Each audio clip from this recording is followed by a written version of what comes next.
Now we move on to sustainable finance in a fragmented world, mobilizing capital amid geopolitical rivalries. Mr. Gesu Antonio Baez. Gesu Antonio Baez, the founder of Pax Tecum Global Consultancy in London, is a seasoned international affairs and sustainable development expert with over a decade of global experience.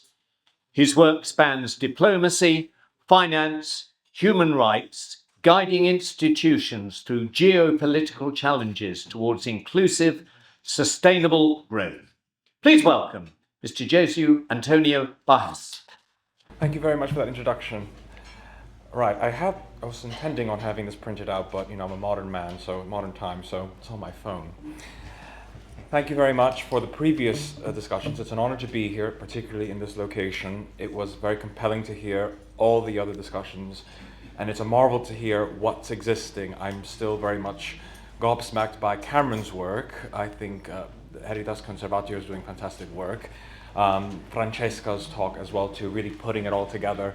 And Dr. Isabel Divanna's talk was really energetic and really helped us really understand the importance of what we're discussing about. So hopefully mine isn't so ominous, because talking about geopolitics can be that way, but nonetheless, here we go. So good evening, buonasera, to give a nod to my country, Italy.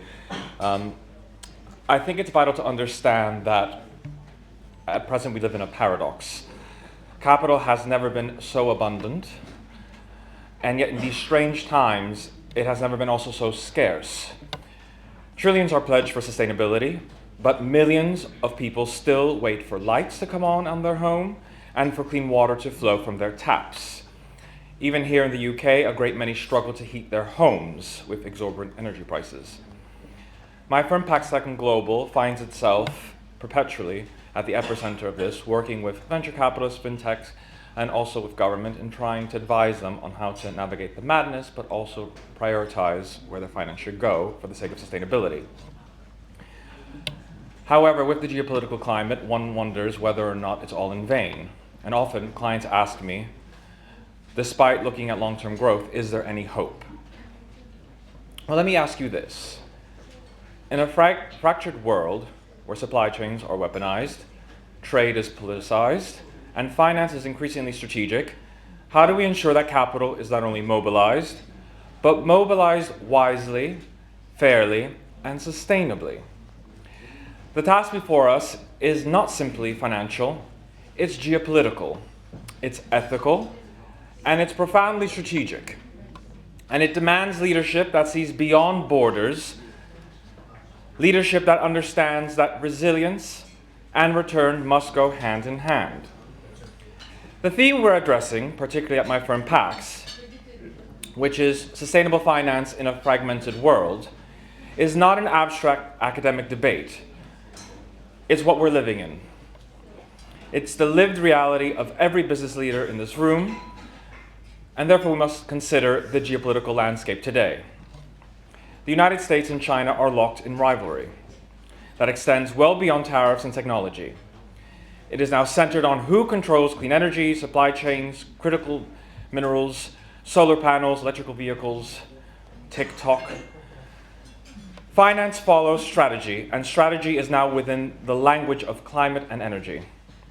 Europe, meanwhile, is advancing the EU Green Deal, not just as an environmental program, but as a deliberate attempt to shape global standards, to set the taxonomy that others will have to follow if they want to really access the European market. The Gulf is repositioning itself, not only as an energy supplier, but as a financial hub for the energy transition, with sovereign wealth funds increasingly placing sustainability at the heart of their diversification strategies. And then we have India and the wider global south, nations that are saying, with growing confidence and urgency, we will not accept climate justice that is not also economic justice. Give us access to affordable finance, or this transition will leave us all behind. Instead of one unified market for sustainable finance, what we have and what we are competing with are frameworks shaped by geopolitics as much as climate science. Yes, capital is being mobilized, but too often it flows along the lines of rivalry, rather than solidarity. Globalization withers without unity and empathy that fosters equity. Now, fragmentation sounds negative, but in business we know that challenge always carries an opportunity. Competition between great powers is fueling innovation. European leadership in green bonds has raised trillions in capital. China's dominance in solar and battery technology has made clean energy cheaper than ever before. And Gulf sovereign wealth funds are becoming catalysts for global green investments.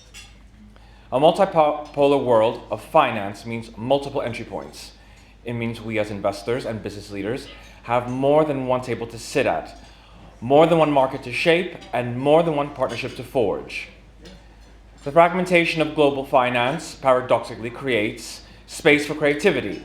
It forces us to navigate complexity, and in doing so, it gives us the chance to position ourselves ahead of the curve. For business, it's not merely about compliance, it's about positioning. It's about understanding the interplay between market, politics, and sustainability, and being ready to move before others do so. The businesses that master this will not just survive fragmentation, they will define the next financial order, or perhaps even the global order, as that's changing as we sit here. But let us not romanticize the risks. They are serious, and they also demand attention. First, sustainable finance itself risks becoming a weapon of competition. Instead of harmonization, we see divergence.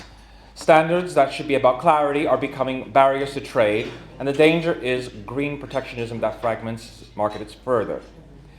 Second, there is an issue of climate inequality. The nations that contribute least to the climate crisis are the most in need of affordable capital. And yet they remain priced out of the bond markets, locked out of concessional loans, waiting for finance that never quite arrives. And third, over-politicization makes supply chains fragile. If every clean energy technology becomes a strategic asset, then volatility will follow. Markets will remain hostage to geopolitics, and volatility, as we all know, is poisoning long-term investment. If sustainable finance becomes another fault line in global rivalry, then we will deepen the divide instead of closing them. And that is not only a moral failure, it's a market failure. And this brings me to you, to everybody sitting here, whether business leaders or whether somebody who has the power to influence, or financial strategists, sustainability experts. Governments must set frameworks. Multilateral institutions may make declarations, but it is the private sector that will ultimately determine whether those frameworks turn into transformation or into bureaucracy. With humanitarian aid declining and global development programs under strain, the responsibility to build a more sustainable world cannot rest on governments alone. In fact, it shouldn't. Business leaders and financial savvy investors must step forward, not only because it is the right thing to do, and hopefully one believes that, but because it is the smart thing to do. A sustainable future is one where capital drives both prosperity and resilience. It is one where investment in people and the planet lays in the foundation of lasting economic gains. This means a few imperatives. Strategy with multiple systems. Do not think in silos. Understand the EU's green taxonomy, yes, but also understand how Gulf finance is diversifying and how Indian innovation is scaling. The world is not converging on one system. We must be agile enough to operate across many. Invest not only in returns, but for resilience. The next decade will not only be defined by quarterly profits alone, it will be defined by who invests in nature-based finance, who drives the energy transition, and who builds the adoption strategies that withstand shocks. Long-term value lies not in chasing the next year curve, but in securing foundations of sustainable growth. And champion equitable finance. If the global south remains excluded, then fragmentation will be hardened into fracture. That is not in anyone's interest, no matter where you are. Not politically, not economically, and certainly not morally. Equitable finance is not a charity. It is enlightened self-interest. It reduces risk, it expands market, and builds stability, something we all kind of desire before Christmas. In a fragmented world, sustainable finance is not merely about mobilizing capital, it is about mobilizing credibility. It's about mobilizing cooperation. And above all, it is about mobilizing courage.